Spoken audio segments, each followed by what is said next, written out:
अब हम लोग करने जा रहे हैं exercise 9.4 of the chapter number 9 differential equation, जिसको मैं डीई कह रहा हूँ। इस एक्सरसाइज का थीम बता देता हूँ, यानी कि इस एक्सरसाइज में हो क्या रहा है। स्टार्टिंग में लास्ट एक्सरसाइज में तुमने 9.3 में ये चीज़ पढ़ी थी कि मुझे कर्व दे रखा था, ठीक है, मेरे को इसकी डिफरेंशियल इक्वेशन निकालनी थी, है ना। इस चैप्टर में मुझे, मतलब इस एक्सरसाइज में मुझे ऑलरेडी डिफरेंशियल इक्वेशन दे रखी है, मुझे उससे कर्व पता लगाना है कि किस कर्व की वो डिफरेंशियल इक्वेशन थी। बेसिकली अब मैं मेन अपने मुद्दे पे आ गया हूँ। इससे पहले हम बहुत ही आसान चीज़ कर रहे थे, which is solution of differential equation, ठीक है। मेरे को इसको सॉल्व करना है और अगली एक्सरसाइजेज में, सारी एक्सरसाइज में हम यही चीज़ कर रहे होंगे, ठीक है। पहले उस पर बढ़ते हैं। डी वाई बटा d x is equal to 1 minus cos x upon 1 plus cos x. तो इसको सॉल्व कैसे करें यार? देखो बहुत ज़्यादा सिंपल है। तुम्हें क्या करना है, वेरिएबल सेपरेबल यूज़ करेंगे हम इस एक्सरसाइजेज में। जैसे कि डी एक्स को उधर ले जाओ। अब यार तुम में से कुछ बच्चों को लग रहा होगा ये क्या लिख रहा हूँ मैं यार, क्योंकि जब मैं लिखता था d by d x of y, तो ये तो एक ऑपरेटर नहीं होता था। कुछ टीचर ये बता देती है, वो गलत नहीं कहते बट हाँ टेक्निकली गलत कहते हैं। D y by d x is nothing but d y divided by d x. जान लो इस चीज़ को, ये डी वाई और डी एक्स की रेशोज होती है, ठीक है। तो मैं इसको इधर बिल्कुल लेकर जा सकता हूँ। तो मैं इसको इधर ले गया तो ये आ गया। अब क्या करो, दोनों साइड इंटीग्रेशन कर दो, खत्म नहीं हो गया। देखो ये एक्स की टर्म्स में इंटीग्रेशन है और ये वाई, ठीक है। तो तुम्हें बेसिकली करना क्या होता है, कभी भी तुम्हें कुछ ऐसा दे रखा हो ना, तो जितनी भी एक्स की चीज़ें वो एक्स के साथ लपेट लो, जो वाई की चीज़ें वो वाई के साथ लपेट लो। अभी वाई के साथ कुछ था नहीं 1 के अलावा, तो 1 की इंटीग्रेशन क्या होती है, वाई। और इसकी इंटीग्रेशन कैसे करेंगे यार हम, ऑलरेडी हम इंडेफिनिट इंटीग्रेशन में पढ़ चुके हैं। 1 माइनस कॉज एक्स से मल्टीप्लाई डिवाइड कर दो, तो नीचे बन गया 1 माइनस कॉस स्क्वायर एक्स ए प्लस बी ए माइनस बी, और नीचे ऊपर वही सेम चीज़ थी तो उसका होल स्क्वायर आ गया मेरा। अब इसको ओपन करो ज़रा, तो a square plus b square plus minus 2ab upon this. अब इनको सेपरेट आउट कर लो, पहले ऐसे फिर ऐसे और फिर ऐसे। तो ये आ गया ऊपर 1 upon sine square x cosec square x cos square upon sine square cot square minus 2 cot x cosec x. इसको सिंप्लीफाई करने के बाद मुझे ये बताओ, कॉट स्क्वायर एक्स को मैं लिख सकता हूँ कोजेक स्क्वायर एक्स माइनस 1, यानी कि इन टोटल बन गया 2 कोजेक स्क्वायर एक्स। तो इसकी इंटीग्रेशन हो गई माइनस 2 कॉट एक्स। अब तो बेसिक यार इंटीग्रेशन तुम्हारी, और इसकी इंटीग्रेशन ये हो गई कोजेक कॉट की इंटीग्रेशन होती है माइनस कोजेक, मतलब सॉरी प्लस कोजेक। या एक सेकेंड यार, ये मैं कर क्या रहा हूँ, cot into cos x minus में ही था ना, तो इसकी इंटीग्रेशन तो माइनस कॉज एक्स होती है, तो माइनस दे रखा है तो ये प्लस आएगा। तो इस चीज़ को पहले तो करेक्ट करते हैं यार, गलती सबसे होती है। देखो मेरे से हो गई तो तुमसे भी हो सकती है एग्जाम में, ठीक है। कभी छोटी छोटी चीज़ों में गलती यार काफ़ी होती है। तो आगे बढ़ते हैं यार, मैं कुछ गलत तो नहीं कर रहा हूँ ना, बिल्कुल सही कर रहा हूँ मैं। Answer number 2, d y by d x equal to 4 minus y square. Again क्या करो, डी एक्स और डी वाई को सेपरेट कर दो। ये वाई की चीज़ थी तो वाई के साथ लपेटो, इसको नीचे ले गया। अब मैंने दोनों साइड इंटीग्रेशन लगा दी इधर। मुझे ये बताओ, डी एक्स की इंटीग्रेशन एक्स प्लस सी, और इसकी इंटीग्रेशन क्या होती है, D of anything upon A square minus x square की इंटीग्रेशन होती है साइन इनवर्स एक्स बाय ए प्लस सी। तो ये हो गया साइन इनवर्स वाई बाय 2, क्योंकि 2 स्क्वायर था प्लस सी। तो इसको मैं ये भी लिख सकता हूँ, ध्यान दो कि y by 2 is equal to sine x पर प्लस सी, क्योंकि इन्वर्स फंक्शन है। इस 2 को इधर ले जाओ, क्योंकि हो सकता है बैक आंसर में तुम्हें ये दे रखा हो।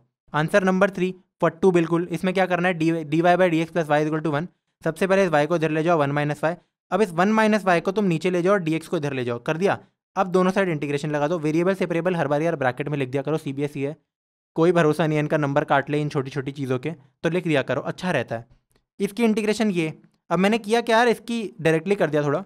इसकी इंटीग्रेशन हो जाएगी लॉग 1 माइनस वाई, ठीक है, log 1 minus y into minus 1, क्योंकि वाई का coefficient is equal to x plus सी। तो इसको मैं इधर ले गया क्योंकि माइनस 1 था, और सी को मैं कहीं भी लेकर जा सकता हूँ, सी तो सी होता है। अगेन मैंने क्या किया है, नोटिस करो, मैं एक्स को इधर लेकर जा सकता हूँ। मैं एक्स को इधर लेकर जा सकता हूँ या नहीं लेकर जा सकता, ये चीज़ पहले देखो। क्या मैं ये लिख सकता हूँ, मेरा लॉग 1 माइनस वाई की वैल्यू थी माइनस एक्स प्लस सी। फिर से इसको एक बार देखते हैं, ठीक है। तो e raise to power minus x plus c is equal to 1 minus y. Y को मैं लिख सकता हूँ 1 minus e raise to power minus x plus C.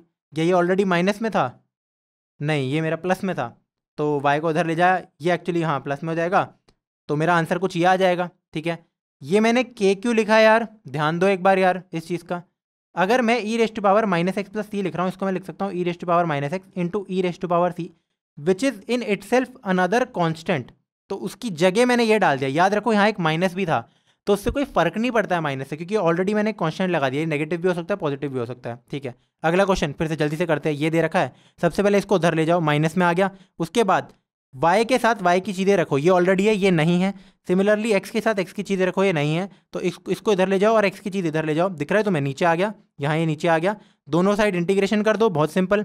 tan x को u पुट करो, sec स्क्वायर dx आ जाएगा मेरा du, तो ये आ गया du बाई यू। सिमिलरली ये आ गया dv बाई v, अगर मैं tan y को v पुट करता हूँ, सेम है डिट्टो।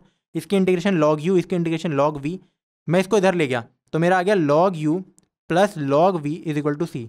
ठीक है, log a plus log b log a into b is equal to, अब c मेरा ऑलरेडी क्या है, इसको मैं log k लिख सकता हूँ यार, which is in it self a constant, मैं कुछ भी लिख सकता हूँ। अगेन अगर मैं इसकी जगह सिर्फ c लिखता तो भी मैं क्या कर सकता था, e raise to power c is equal to u v, और फिर इसको फिर से एक कॉन्स्टेंट k ले लेता, बट मैंने ऑलरेडी ये log k बना दिया c को, विच इज अ कॉन्स्टेंट। ठीक है, तो log this is equal to this, तो u v की वैल्यू मेरी क्या आ गई, u क्या था tan x, v क्या था tan y, तो ये मेरी इक्वेशन आ गई। ठीक है, फिफ्थ की तरफ बढ़ते हैं। अगेन बहुत फट्टू है यार, ये दे रखा है मुझे, सबसे पहले इसको उस साइड ले जाओ तो वहाँ जाएगा, फिर डी वाई इसको नीचे ले जाओ, यहाँ नीचे आ गया इसके, इसको अब क्या कर दो, इंटीग्रेट कर दो। बहुत ज़्यादा सिंपल है, नीचे को टी पुट करो, अपने आप ऊपर डी टी बन जाएगा, तो डी टी बाई टी आ गया मेरा, जिसकी वैल्यू आ जाती है log t plus c, y is equal to log t plus सी, तो टी की जगह ये डाल दो, आंसर आ गया। बहुत सिंपल है, जानता हूँ मैं, वेरिएबल सेपरेबल यार लिख दिया करो ब्रैकेट में हमेशा।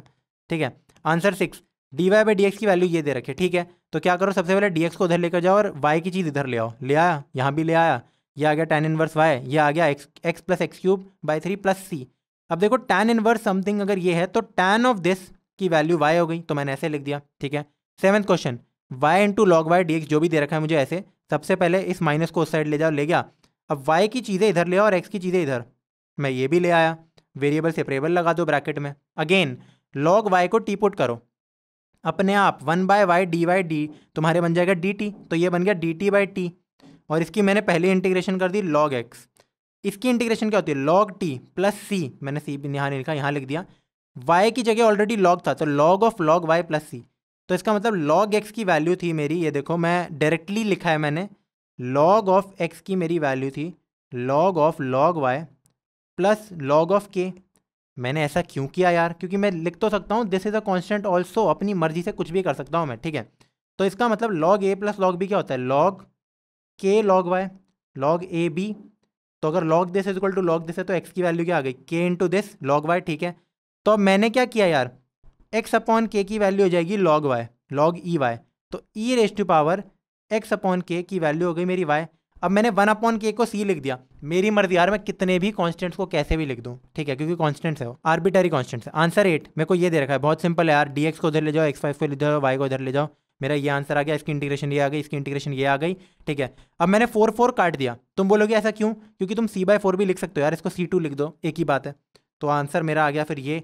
9th क्वेश्चन की तरफ बढ़ते हैं, d y by d x equal to sine inverse x, बहुत ईजी है, dx को उधर ले जाओ, आ गया। इसकी इंटीग्रेशन क्या, अब देखो इसकी इंटीग्रेशन के लिए अगर तुम भूल गए हो तो तुम नहीं कर पाओगे, क्योंकि यहाँ लगना है हमारा बाय पार्ट्स। देखो यार, डिफरेंशियल इक्वेशन बेसिकली एक नौटंकी नाटक टॉपिक है, मतलब कुछ भी नहीं है, अगर तुम्हें इंटीग्रेशन आती है और उससे पहले की सारी चीज़ें, ठीक है, तो तुम सब कर सकते हो। ठीक है, और इंटीग्रेशन में भी मैं क्या बोलता था, अगर तुम्हें ट्रिगो आती है, तुम्हें अलजेब्रा आती है, तुम्हें इंटीग्रेशन आती है, तो बेसिकली तुम्हें बेसिक्स आते हैं, तो तुम्हें सब आता है। इसको ले लो बिना टाइम वेस्ट किए, यू वी यू क्या किया मैंने, यू इंटीग्रल वी, क्योंकि 1 की इंटीग्रेशन x होती है, equal to integral u dash v. अब यू डैश मेरा ये आता है, अब इसको टी पुट करो, अपने आप ही तुम्हारी चीज़ें dt बन जाएगा पूरा, तो पूरा हो गया, देखो मेरा dt, आंसर आ गया t प्लस सी, और इसकी इंटीग्रेशन तो ये थी। ठीक है, 10th पार्ट मुझे ये दे रखा है, सबसे पहले इसको उधर ले जाओ, ex-1 करके, यानी मैं लिख सकता हूँ ex into tan y d x is equal to ex-1, क्योंकि नेगेटिव साइन लिया ना, ex-1 into sec square y d y. अब क्या करो, इस चीज़ को नीचे ले जाओ, टैन को इधर ले आओ, मैं ले आया। ठीक है, इस इंटीग्रेशन को कैसे सॉल्व करें, टैन वाई को टी पुट करो, या मैंने वी पुट कर दिया है, तो सेक्स स्क्वायर वाई क्या हो जाएगा, sec square y d y हमारा हो जाएगा डी वी, डी वाई लिखना भूल गया, तो हो गया डी वी बाई वी, तो आंसर आ गया इसका। मैंने अभी तक यही लिखा है। इस केस में इसको यू पुट करो, ये अपने आप तुम्हारा डी यू बन गया, तो डी यू बाई यू, तो इसका मतलब इसका आंसर आ गया log u log v plus c. Again इसको नीचे यहाँ ले जाओ, तो log u minus log v तो होता है लॉग यू बाई वी, ये प्रॉपर्टी है लॉग की। इसका मतलब क्या है, e raise to power c is equal to u by v, ये खुद में एक कॉन्स्टेंट है, मैं इसको के बोल रहा हूँ, यानी कि मैं क्या लिख सकता हूँ, देखो इसको मैं लिख सकता हूँ u by v is equal to k, या फिर u is equal to k into v. U क्या था हमारा, ध्यान दो, ex-1, और v क्या था हमारा tan y, तो यही लिख दिया, देखो मैंने आंसर सही है मेरा। अब हम करते हैं यार अपने 11 to 14 में, मुझे क्या दे रखा है, for each of the differential equations मुझे डी दे रखी है और मुझे कुछ इनिशियल कंडीशन, इनको कहते हैं कंडीशंस, ये दे रखे ताकि हम पर्टिकुलर सॉल्यूशन निकालें। अभी तक हम सिर्फ जनरल सॉल्यूशन पे अड़े पड़े थे, हम ये निकाल रहे थे अभी तक। देखो के आ रहा है, हर जगह कांस्टेंट आ रहा है हर आंसर में, यहाँ सी आ रहा है तो कांस्टेंट तो आएगा ही आएगा। इनको हटाएंगे कैसे? पर्टिकुलर सॉल्यूशन से। अगर मेरे को कंडीशन दे रखी होगी, देखते हैं कैसे। क्वेश्चन दे रखा है, अरे बाप रे भयंकर लग रहा होगा तुम्हें, बहुत फट्टू क्वेश्चन है। dx को उधर ले जाओ और ये चीज़ भी, तो मेरा ये आ गया और ये डिनोमिनेटर में चले गया। इसमें तुम्हें कुछ भी नहीं करना यार, गलती से भी ना ये पुट करना शुरू मत कर देना कि जैसे नीचे को टी पुट किया तो मेरा आ गया 3x² + 2x + 1 = t। नहीं नहीं नहीं नहीं नहीं, बहुत ही सिंपल चीज़ें करो, इसको फैक्टराइज करो। फैक्टराइज कैसे करते हैं यार? x² कॉमन लो, x + 1, 1 कॉमन लो, x + 1, x² + 1, x + 1। अब क्या करो? पार्शियल फ्रैक्शन लगा दो। सबसे पहले ऊपर की डिग्री देखो, 2 है और नीचे की डिग्री है 2 + 1 3, तो लग सकता है पार्शियल फ्रैक्शन। ठीक है, पार्शियल फ्रैक्शन में ये जो लीनियर फैक्टर है वो होता है a/this और क्वाड्रेटिक फैक्टर होता है bx + c/this। ठीक है, तो अपना नॉर्मल देखो, पार्शियल फ्रैक्शन करो, अपनी इंटीग्रेशन लगाओ। मैं करके नहीं दिखाऊंगा अभी, ठीक है। आंसर आ जाएगा, देखो एट द एंड कुछ ये आ गई मेरी इंटीग्रेशन। इसको बहुत ज़बरदस्त सॉल्व किया सॉल्व किया सॉल्व किया, एंड में मेरा ये आ गया। देखो ये चीज़ कर ली। अब नई क्या चीज़ है? पिछली बार भी तो इंटीग्रेट ही कर रहे थे। मुझे कुछ इनिशियल कंडीशन दे रखी थी, जैसे y की वैल्यू 1 है जब x 0 होता है। इसका मतलब ये है, जब मुझे ये दे दिया ना, y in terms of x आ गया ना, y = fx, और एक कांस्टेंट है जिसको एलिमिनेट करेंगे। तो अगर मैं x को 0 डालूंगा तो y 1 आ जाएगा। x को 0 डालो तो ये 1 आ गया एक, तो 1/2 log 0 + 1, log 1 होता है 0, काट दो। यहाँ फिर से log 1 होता है 0, काट दो। tan इनवर्स 0 होता है 0, काट दो। c, तो c की वैल्यू मेरी 1 आ गई। तो इसका मतलब मेरा एक्चुअल पर्टिकुलर सॉल्यूशन ये है। अब मैं करता हूँ पर्टिकुलर सॉल्यूशन, तो वो मेरा क्या होगा? यही चीज़ को यहाँ टेप दो, ठीक है, और c की जगह लिख दो 1। c की जगह लिख दिया 1 क्योंकि c की वैल्यू 1 है। तो देखो अब फ्री फ्रॉम एनी कांस्टेंट, इसको कहते हैं particular solution. 12th question, y की वैल्यू 0 है जब x को 2 मारते हैं। तो सबसे पहले तो इस चीज़ को भूल जाओ, नॉर्मली इसको सॉल्व करो। कैसे सॉल्व करेगी? ये चीज़ नीचे ले जाओ, नीचे ले गया, ठीक है यार। अब देखो तुम्हें इंटरनेट पर हर जगह फट्टू सॉल्यूशन मिलेगा इसके। फट्टू एज इन क्या करेंगे लोग? dx दे रखा है x, x - 1 x + 1, और फिर लगा देंगे पार्शियल फ्रैक्शन। नहीं यार, ये सब थोड़ा करना है तुम्हें, इतने बेवकूफ़ थोड़ा हो तुम, नहीं करना तुम्हें ये सब कभी भी। तुम्हें मैं इंटीग्रेशन में ऑलरेडी बता चुका हूँ, अगर तुम्हें x × xn + 1 या xn ± 1 कुछ ऐसा टाइप का इंटीग्रेशन दे रखा है, तुम्हें कुछ नहीं करना है। तुम्हें लिटरली क्या करना है कि सबसे पहले इसको ऐसे लिखो, dx/(x⁻n + 1) बन जाएगा ना, +(x⁻n) ऐसा बन जाएगा कुछ। सॉरी, +- सिर्फ मैं फिर से लिखता हूँ, मेरा था x × xn ± 1, 1/this। तो इसको मैं लिख सकता हूँ 1/(x⁻n + 1 + -x। मुझे अब ये कॉमन लेना है, ये कॉमन नहीं लेना। अगर मैं इसको कॉमन लेता हूँ तो मेरा क्या आ जाएगा? x⁻n को कॉमन ले लूँगा, हाँ n + 1 को अगर मैं कॉमन ले लेता हूँ तो क्या बचता है? यहाँ से 1 बचेगा और यहाँ से 1/xn बचेगा मेरा, है ना। अब क्या करो, इसको टी पुट कर दो, ये अपने आप dt बन जाएगा। देखते हैं एक बार। मैंने यहाँ से इसको मैं लिख सकता हूँ x³ - x। मैंने क्या किया है? x³ को कॉमन ले लिया तो कितना बचा? 1/1 - x²। अब इसको टी पुट करो, अपने आप अपना 2/this हमारा बन जाएगा dt, यानी कि dx/x³ जो मुझे दे रखा है वो जाएगा ½ dt, यहाँ हाफ चले जाएगा तो ½ dt/d, ½ log t। खत्म खत्म भाई, क्वेश्चन खत्म। पार्शियल फ्रैक्शन में सदियाँ लग जाती है तुम्हें, ये एकदम से खत्म हो गया। अब देखो, अभी हमें मिला एक जनरल सॉल्यूशन, GS बोलता हूँ जिसको मैं। तो जो C है हमें ये निकालना है। मुझे कंडीशन क्या दे रखी थी? y की वैल्यू 0 है जब मेरा x 2 है, ठीक है। तो क्या करो यहाँ पे, जब ये मेरा आंसर आया एक तो, ठीक है, इसमें x की वैल्यू 2 डालो। 2 डालते तो ऊपर आ जाएगा 4 - 1/4 log में हाफ, तो ½ × log 3/4 + c = 0। तो c की वैल्यू कितनी आ गई मेरी? c की वैल्यू कितनी आ गई? इसको वहाँ ले जाओ, -½ log 3/4, ठीक है। इस माइनस को तुम यहाँ लेकर आ सकते हो। सबसे पहले -1 कर दिया तो ये बन जाएगा log of 4/3, इतना तो बेसिक्स आता होगा, हाफ। अब इस हाफ को भी यहाँ ले जाओ, हाफ पावर, यानी कि 2/√3। तो c की वैल्यू ये है, तो c की जगह मैं लगा दूंगा यहाँ log 2/√3। तो ये मेरा आंसर आ गया, ठीक है। मैंने क्या किया? इनको और सिंप्लीफाई कर दिया, इस हाफ को इधर ले गया, जो भी मैंने किया, या एक और यहाँ हाफ क्रिएट करके 4/3 किया और सिंप्लीफाई कर दिया, मेरा मतलब। 13th question, cos dy/dx = a। y की वैल्यू 1 है जब x 0 है। यार इसको कैसे सॉल्व करें? इसकी तो भाई साहब डिग्री डिफाइंड नहीं है। कोई बात नहीं, सॉल्व तो हो सकता है। सबसे पहले मैं लिख सकता हूँ cos इनवर्स a = dy/dx। बिल्कुल लिख सकता हूँ। dx को इधर ले जाओ, ये एक कांस्टेंट है बाय द वे, गलती मत करना। ये ले गया ना, तुम यहाँ ना गलती से भी बाय पार्ट्स मत लगाने लग जाना कि cos इनवर्स x की डिफरेंशिएशन 1। ये cos इनवर्स a है, ये कांस्टेंट है, k मानो अभी के लिए। तो इसकी इंटीग्रेशन y, इसकी इंटीग्रेशन x, ये कांस्टेंट था। तो ये मेरा आंसर आ गया। अब मुझे दे रखा है वाई की वैल्यू 1 है जब एक्स 0 है, एक्स को 0 डालो, ये कट गया, ठीक है, ये 1 है तो सी की वैल्यू क्या आ गई 1, तो इसका मतलब आंसर हमारा ये है। 14th question, d y by d x equal to y tan x. फिर एक कंडीशन दे रखी है, अभी के लिए भूल जाओ, इसको सॉल्व करो। D y by y, y को नीचे ले जाओ और टैन एक्स को इधर यहाँ आ गया मेरा, टैन एक्स की इंटीग्रेशन लॉग से इसकी इंटीग्रेशन लॉग वाई। देखो अब तुम क्या कर सकते हो, सी को फिर से लिख सकते हो लॉग के, तो log k plus log sec x, log a plus log b, log k sec x मैंने लिख दिया is equal to log y. इसका मतलब वाई की वैल्यू के सेक एक्स हो गई, ठीक है। मुझे ये दे रखा है जब एक्स की वैल्यू 0, एक्स को 0 डालो, सेक 0 हो जाता है हमारा 1, तो वाई की वैल्यू आ जाती है 1, तो के की वैल्यू आ गई 1, तो y is equal to sec x is the solution. समझ आ रहा है यार। 15th क्वेश्चन की तरफ बढ़ते हैं फटाफट। Find the equation of the curve passing through the point whose differential equation is this this this this, ठीक है। तो वाई डैश की जगह सबसे पहले d y by d x लिख दो, डी एक्स को इधर ले जाओ। अब यार यहाँ तुम बाय पार्ट लगा सकते हो, एक तो u integral v, by part नहीं लगाने होते कभी भी, ई एक्स साइन एक्स या ई एक्स कॉज एक्स में बाय पार्ट मत लगाओ, प्लीज़ मत लगाओ, क्योंकि फिर तुम्हें 2 बार बाय पार्ट लगाने पड़ जाते हैं और फिर चेंज करनी होती चीज़ें।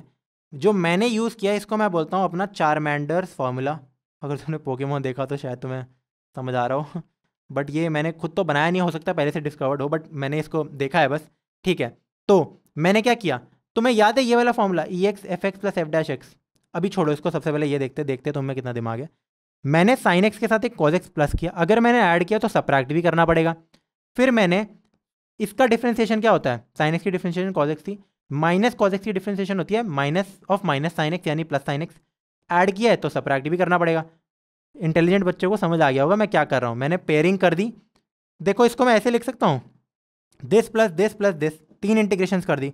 इसका answer e x sine x, इसका answer e x cos x. ऐसा क्यों, ऐसा क्यों भाई, f x plus f dash x, e x f x plus f dash x is equal to e x f x, integration integration e x f x plus f dash x is equal to e x f x. ये क्या है यार भाई, भाई मेरा ये क्या है, ये तो यही है ना। तो अगर मैं इसको ये लिखता हूँ तो ये चीज़ इसको इधर ले जाओ, 2 टाइम्स आ गया मेरा, तो सिर्फ इसकी इंटीग्रेशन क्या हो गई मेरी, बताओ यार, ये तो y था ना मेरा, तो बेसिकली y क्या हो गया मेरा, हाफ ऑफ दिस थिंग। ये लिख दी मैंने, ठीक है। अब कंडीशंस क्या दे रखी है, नहीं दे रखी ना कंडीशन कुछ, हाँ दे रखा है, मुझे दे रखा है कि ये जो भी मेरा कर्व है, देखो y is equal to f x आ गया ना, देखो फंक्शन ऑफ x, ये 0,0 से पास कर रहा है, ठीक है। तो अगर मैं x को 0 डालता हूँ तो y 0 आएगा, साइन 0 0 कॉस 0 1, ठीक है, e 0 होता है हमारा 1, तो ये आ गया माइनस हाफ प्लस c, तो c की वैल्यू तो प्लस हाफ होगी ना, ये मैं क्या कर रहा हूँ, देखो -1/2 और इसको इधर ले जाता हूँ तो ठीक है, सी की वैल्यू प्लस हाफ है, तो अगेन माय बैड, ठीक है, सी की वैल्यू है हमारी प्लस हाफ। ओके सो अब आगे बढ़ते हैं यार, ये मेरा टोटल सॉल्यूशन हो जाएगा। 16th अगेन मुझे कंडीशन ये दे रखी है यार, देखो नोटिस करो, या तो तुम्हें दे रखा होगा कि y is equal to this when x is equal to this, या फिर तुम्हें दे दिया होगा कि किसी पॉइंट से पास कर रहा है, जैसे इसमें 1,-1, इसमें था 0,0, same thing, exact same thing. Okay, find the differential equation, वो फॉर द डिफरेंशियल इक्वेशन सबसे पहले सॉल्यूशन निकालो। तो क्या किया, x को उधर ले जाओ, x की सारी टर्म्स उधर रखो, y की टर्म्स सारी टर्म्स इधर रखो। इसको मैं क्या लिख सकता हूँ, y + 2 - 2, यार इंटीग्रेशन तुम्हें आनी चाहिए, इंटीग्रेशन कर दी, ये मेरा आंसर आ गया। यहाँ मेरा एक c है, इस c को हटाना है, ये 1,-1 से पास कर रहा है, इसका मतलब x की जगह 1 डालो, y की जगह -1 हर जगह, तो मेरी c की वैल्यू आ गई -2, आंसर मेरा आ गया ये, ठीक है। 17 क्वेश्चन पे बढ़ते हैं अपने 17th क्वेश्चन पे। Find the equation of the curve passing through the point, एक तो पॉइंट दे दिया। अब देखो यार, इसको क्या कहते हैं, ये एक अच्छा क्वेश्चन है, ये अच्छे क्वेश्चंस की कैटेगरी में आ गए। इनमें हमें बेसिकली वर्ड प्रॉब्लम्स में इनको बोलूँगा वर्ड प्रॉब्लम्स। ऐसा क्यों, इसमें बस हमें स्टेटमेंट दे रखी है और हमें खुद एनालाइज करना है। देखो मुझे क्या दे रखा है, एक कर्व है, ठीक है, एक कर्व है, मैं उसको मान रहा हूँ y is equal to f x, या मैं y मान रहा हूँ, कर्व मेरा y है ना, ठीक है, फंक्शन ऑफ x, ठीक है। Given that at any point x, y on the curve the product of the slope of its tangent. मुझे ज़रा ये बताओ स्लोप ऑफ टेंजेंट क्या होता है, dy/dx, इतना तो पता होगा तुम्हें। तो इसका product and the y coordinate क्या है y, यानी कि dy/dx into y is equal to x। तो ये मेरी कंडीशन थी, मुझे ये दे रखा है डिफरेंशियल इक्वेशन इस भाषा में। तो यार प्लीज़ यार थोड़ी सी ढंग से पढ़ना, कहीं इसमें गलती ना हो जाए। तो देखो dy/dx, देखो ये था slope of tangent into y is equal to x। तो मैंने क्या किया, मैंने y को इधर ले गया, ठीक है, तो कुछ करना नहीं था, बट स्टिल y को अब इधर लाओ, x को इधर लेकर आओ, तो मेरा ये आ गया आंसर, मेरा ये आ गया कुछ, मुझे दे रखा है 0,-2 से पास करता है। ओके, तो इसके बाद क्या किया मैंने, x की जगह 0 डाल दिया, इसकी जगह -2 डाल दिया, -2 डालने के बाद c की एक वैल्यू आ गई, बस यहाँ भर दो अब c की वैल्यू, कुछ करना तो होना है, c की वैल्यू यहाँ बस 2 डाल दी, 2 को लिख सकते हैं 4/2, 2 2 2 काट दो तो y² equal to x² + 4, which is the equation of a rectangular hyperbola I believe. हाँ, rectangular hyperbola y square minus x square equal to 4। Okay, उसका कुछ करना नहीं है इवन देन। अब आ गया मेरा एक सुंदर चित्र भाई, इतने प्यारा डायग्राम बना रखा है, देखो थीटा 2 सब कुछ दे रखा है, इतने प्यार से कोई नहीं पढ़ाने वाला तुम्हें, ठीक है। At any point x comma y on of a curve, देखो अगेन मैं वाई को कर्व ले लेता हूँ, y is equal to f x, जहाँ मेरा स्लोप है d y by d x, हमेशा ये होता है। The slope of the tangent is twice the slope of the line segment joining the point of contact to the point -4, -3। अरे भाई साहब, find the equation of the curve that is passes through. आधे बच्चों की फट जाती है इसमें, अगर पहले से नहीं कर रखा है, एकदम से नहीं होता इतनी सारी चीज़ें। करना क्या यार, इसमें कुछ भी नहीं करना है मुझे। मैंने सबसे पहले एक डायग्राम बनाया करो ताकि थोड़ा अच्छा लगे तुम्हें। एक कर्व बनाया, ये मेरा कर्व है y equal to f x, इसी कर्व की बातें हो रही है। मुझसे ये पूछा कि इसका एक पॉइंट ऑफ कॉन्टैक्ट है, सबसे पहले मैंने बना दिया P, उस पर मेरी एक टेंजेंट जा रही है, मैंने टेंजेंट भी बना दी, ठीक है। अब टेंजेंट का स्लोप क्या होगा, ये tan θ1, अगर ये मेरा θ1 है तो tan θ1 is equal to, zoom करके दिखाता हूँ, d y by d x, ठीक है। मुझे ये दे रखा है कि एक अलग ही पॉइंट है स्लोप ऑफ द लाइन। अब मुझे दे रखा है द स्लोप ऑफ टेंजेंट कोई भी होगा d y by d x, it is twice the slope of, अब एक बार के लिए ये भूल जाओ, slope of the line segment joining the point of contact to this. तो मान लो पॉइंट ऑफ कॉन्टैक्ट मेरा एक्स कॉमा वाई और ये रैंडम पॉइंट है -4, 3, इसका स्लोप क्या होगा। ये एक स्ट्रेट लाइन है ना, कभी भी दो पॉइंट दे रखे हो तो उनका स्लोप क्या होता है, y2 minus y1 upon x2 minus x1। तो मैंने क्या किया, y2, मैंने इसको y2 मान रहा हूँ, एक ही बात है, y1 minus y2 minus this, ठीक है। तो यहाँ मैंने क्या किया, y -4, -3 था, तो मैंने एक और गलती कर दी। कितनी गलतियाँ करूँगा आज मैं, और तो मैंने गलती नहीं की है, मैंने हर जगह देखो -3 कंसिडर किया है, मैंने हर जगह सही कंसिडर किया, तभी ये y+3 आया है। ओके, तो y -3 अपॉन x -4, ये स्लोप मेरा क्या है, slope of tangent is 2 times this. तो कुछ नहीं करना, बस according to the question this is 2 times this. क्या इसमें कोई दिक्कत थी, इतना फट्टू था है, बस तुम्हें ये बनाना था एक डायग्राम बना के, ठीक है। इसके बाद कुछ नहीं करना, बस यार y की टर्म्स को इधर ले जाओ, x की टर्म्स को इधर इंटीग्रेट कर दो, एक c आ गया। c को कैसे एलिमिनेट करे, दे रखा है कि ये 2, -2, 1 से पास करता है, एंड में ये दे रखा था, देखो, ठीक है। देख तो 3 पॉइंट दे दी तो ऐसी फट जाती है। करा मैंने, अब मैंने y की जगह -1 डाला, y की जगह 1 डाला तो log 4 आ गया, x की जगह -2 डाला log 2 आ गया, ठीक है। log 4 क्या होता है मेरा, बेसिकली ये यहाँ 2 ले आओ तो ये भी log 4 हो गया, ये कट गया, c की वैल्यू 0, तो आंसर मेरा ये आ गया। इसको मैं ढंग से कैसे लिख सकता हूँ, 2 को इधर ले जाओ, x+4 का होल स्क्वायर आ जाएगा, ठीक है। 2 को इधर ले जाओ, x+4 का होल स्क्वायर आ जाएगा, ये मेरा बचा log y+3 is equal to x+4 का होल स्क्वायर, यानी y is equal to x+4 का होल स्क्वायर -3, क्योंकि देखो y+3 की वैल्यू आई थी x+4 का होल स्क्वायर, ये 2 को इधर ले गया, ठीक है, ठीक है, ठीक है। अब करते हैं 9th, the volume of a spherical balloon. अब यार ये एओडी नहीं पढ़ रहे हम बट कंफ्यूज मत होना। Being inflated changes at a constant rate if it's initially its radius is 3 units and after 3 second it is 6 units, find the radius of the balloon at t seconds. भाई साहब कैसे करना है इसको यार, मुश्किल लग रहा है ना थोड़ा सा, ठीक है। कुछ नहीं है इसमें, सबसे पहले वॉल्यूम होता है 4/3 πr3, एक रिलेशन मेरा ये है, मुझे दे रखा है कि इन्फ्लेशन यानी कि dy बाई डी टी, ये देखो मैं इसमें कांस्टेंट रेट में डाल रहा हूँ ना, हवा और भर रहा हूँ, इन्फ्लेट कर रहा हूँ, तो वॉल्यूम भरने का रेट ऑफ चेंज मुझे दे रखा है कांस्टेंट है, तो dv बाई डी टी के दे रखा है बस। तो dv बाई डी टी क्या होता है, d by D T of 4/3 πr², इसको चेन रूल लगा के करो, इसकी वैल्यू मुझे दे रखी है k, ठीक है। अब करना क्या है, कुछ नहीं करना है, मुझे r² को इधर रखना है, बाकी सारी चीज़ें उधर ले जाओ, ले गया मैं, ठीक है। इसकी इंटीग्रेशन कर दी मैंने, ठीक है, इसकी इंटीग्रेशन कर दी मैंने, ठीक है। तो ये आ गया। अब मुझे कुछ चीज़ें दे रखी है, at t is equal to 0 and r is equal to 3, ये नीचे आना चाहिए था इसके वजह से, ठीक है, मिसप्लेस हो गया होगा। जब t मेरा 0 है तो r की वैल्यू 3, और जब t 3 है तो r 6 है। दो कंडीशन दे रखी है, पहले सिर्फ इस कंडीशन को देखेंगे, ठीक है। तो t को 0 पुट किया, ये कट गया, r की वैल्यू 3, तो 3³/3 इज इक्वल टू c। पहला कॉन्स्टेंट मिल गया मुझे, देखो इक्वेशन मेरी क्योंकि ये आई थी, इसमें मेरे दो कॉन्स्टेंट्स है, तो दो कंडीशंस चाहिए होगी एलिमिनेट करने के लिए। तो c की वैल्यू क्या आ गई थी मेरी, बताओ यार, ये तो 0 था, तो c की वैल्यू आ गई थी मेरी 9, ठीक है। तो मेरी इक्वेशन क्या बन गई, r³/3, देखो मेरी इक्वेशन ये बनी है, r³/3 प्लस अभी भी मेरा देखो ये है r³/3 is equal to KT/4π + 9, ये मेरी रिड्यूस्ड इक्वेशन है, मतलब c हट गया। आप इस k को कैसे हटाए, दूसरी इक्वेशन को लगाओ, ठीक है। t की जगह 3 डाल दिया और r की जगह 6, और c तो मेरा 9 था, यहाँ से मेरा k निकल गया, कुछ हट के देखो अजीब सा रिलेशन आ गया, k मेरा आ चुका 84π। मुझे ये बताओ, मुझसे पूछा है ये find the radius of the balloon after t seconds, तो मेरा रिलेशन क्या बना यार, मुझे ज़रा ये बताओ। ये था ना रिलेशन, तो कितना हुआ r³/3 इज इक्वल टू के की जगह क्या लिखूंगा 84 पाई t/4 प्लस 9। अब पाई और पाई को काटो, इसको भी काटो, तो r³/3 मेरा बन गया 21t प्लस 9, यानी कि मैं r³ को लिख सकता हूँ 63t प्लस 27। तो r हो गया क्यूब रूट ऑफ दिस, मेरा आ गया answer after t seconds. Okay, 20th question. In a bank the principal, अब थोड़ा सा ना 8th क्लास की वो सब याद आ रही है, वाइब आ रही है। Principal increases continuously at the rate of r% per year. Find the value of r is if ₹100 doubles itself in 10 years. यार ये क्वेश्चन एक बार ढंग से देखो, इसको फिर से पढ़ना तब समझ आएगा। अगर p प्रिंसिपल है, t टाइम है, r रेट ऑफ इंटरेस्ट है, देन dp/dt मुझे दे रखा है r/100 into p, r percent दे रखा है, r परसेंट का मतलब r/100, ठीक है। इसी रेट से इंक्रीज कर रहा है, p को हमने यहाँ लिख दिया, कोई प्रॉब्लम नहीं है। इस p को नीचे ले आओ, ठीक है, इस p को नीचे ले आओ, ये इसके साथ मल्टीप्लाई हो रहा था ना r%, p इंटू r% हो रहा था मेरा, समझ आ रहा है तुम्हें। t को इधर ले जाओ, r तो एक कांस्टेंट है मेरा, कोई दिक्कत नहीं है उसमें। इंटीग्रेट कर दो, दो कांस्टेंट्स आ रहे हैं r और c, दोनों को एलिमिनेट करना है। कैसे करें यार, सबसे पहले मुझे दे रखा है t/0 p की वैल्यू 100 है ना। सबसे पहले देखो मुझे कुछ दे नहीं रखा, बट तुम्हें दिमाग लगाना है। हमारे पास 100 रुपये थे, मुझे दे रखा है कि ये डबल हो जाएंगे, तो इनिशियल अमाउंट तो 100 है ना, लैंग्वेज समझो क्वेश्चन की। तो जब टाइम हुआ ही नहीं, स्टार्ट हुआ है, तो p की वैल्यू 100 है, तो इसकी जगह 0 डालो, e⁻0 1, तो e⁻c आ गया मेरा, ये तो 0 हो गया, इज इक्वल टू p।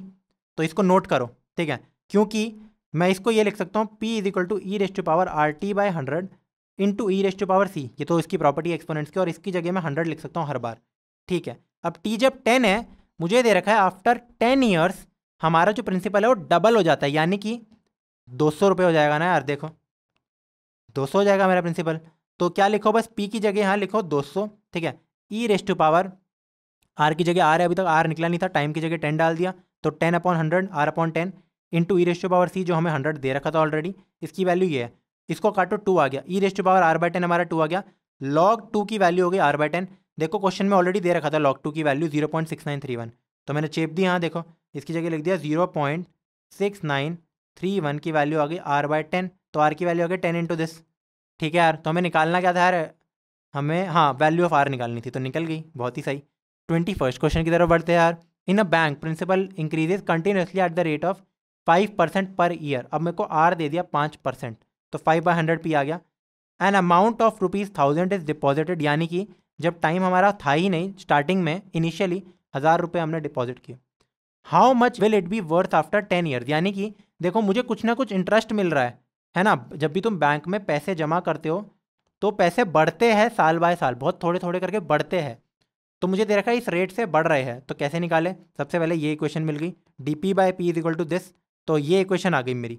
सिर्फ एक कांस्टेंट है c, इस c को कैसे निकाले, इस c को कैसे निकाले यार, इनिशियल कंडीशन ले लो ना, जब टाइम 0 था प्रिंसिपल 100 थी, तो इसकी जगह 0 डालो, प्रिंसिपल की जगह 100, तो log 100 की वैल्यू c आ गई, ठीक है। इसको अभी ऐसे ही रखो, कुछ हरकतें मत करो कि 1000 की वैल्यू आ गई EC, या इसको निकालने की कोशिश नहीं करनी हमें, ठीक है। t जब 10 हो जाता है तो हमसे पूछा है कि प्रिंसिपल क्या होगा, how much will it be worth, तो हमसे प्रिंसिपल पूछा हमारा, तो log p की वैल्यू यहीं से देखो, t जब 10 है तो 10/20 प्लस c की वैल्यू ये लिख दी मैंने, ठीक है।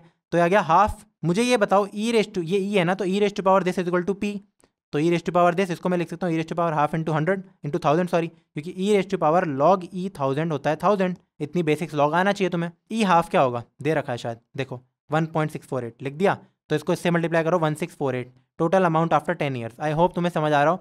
22nd क्वेश्चन, बैक्टीरिया आ रहा है यार, वायरस, कोविड, ठीक है। एक कल्चर में 1 लाख बैक्टीरिया है। अब यार होता क्या है कि बैक्टीरिया ना बहुत ही तेज इंक्रीज करते हैं, मतलब इतनी ज़्यादा तेज इंक्रीज करते हैं तुम बिलीव नहीं करोगे। The number is increase by 10% in 2 hours, 2 घंटे में, मतलब इसका 10% क्या होता है 10,000, बेसिक मैथ्स, यानी कि 1,10,000 हो गए 2 घंटे बाद ही, इतनी तेज ग्रो हो रहे हैं। मुझसे पूछे कितने घंटों में 2 लाख हो जाएंगे, बस घंटे पूछे, दिन भी नहीं पूछा। अगर रेट ऑफ ग्रोथ है प्रोपोर्शनल, देखो अब ये चीज़ इंपॉर्टेंट है, rate of growth of bacteria is proportional to the number present. ये तो मुझे एक फैक्ट दे रखा था कि 10% इंक्रीज हो गए। कहने का क्या मतलब है, given rate of growth of bacteria is proportional to number of bacteria, let the number of bacteria भी x। इसका मतलब rate of growth of bacteria क्या होगा, dx/dt, एनीथिंग का रेट क्या होता है, d of that by dt is equal to is proportional, देखो dx/dt is proportional to x the number of bacteria, तो प्रोपोर्शनैलिटी को हटाने के लिए प्रोपोर्शनैलिटी कांस्टेंट लगा दिया मैंने, ठीक है। अब डिफरेंशिएट करो, x को उधर ले जाओ, t को उधर, तो log ये आ गया मेरा, x की इक्वेशन मेरी ये आ गई। बहुत ही सही, दो कॉन्स्टेंट्स हैं तो दो कंडीशंस मिलनी चाहिए। मुझे ये दे रखा है इनिशियली 0 पे मेरा 1 लाख बैक्टीरिया है, तो इसकी जगह 0 डालो तो e⁻c मेरा आ गया 1 लाख, ठीक है, पहली इक्वेशन। मुझे ये दे रखा है t = 2, देखो दे रखा है ना, 2 घंटे में 10% इंक्रीज हो जाता है। यार प्लीज़ इसमें गलती मत करना, इन 2 इसलिए मैंने पहले लिख दिया यहाँ, x जब मेरा ये था प्लस 10% ऑफ दिस इंक्रीज हुआ है ना, यानी कि मेरा x नया x बन गया 1,10,000। तो अब मेरा जो इक्वेशन थी ये x की जगह डाल दिया मैंने 1,10,000, ठीक है।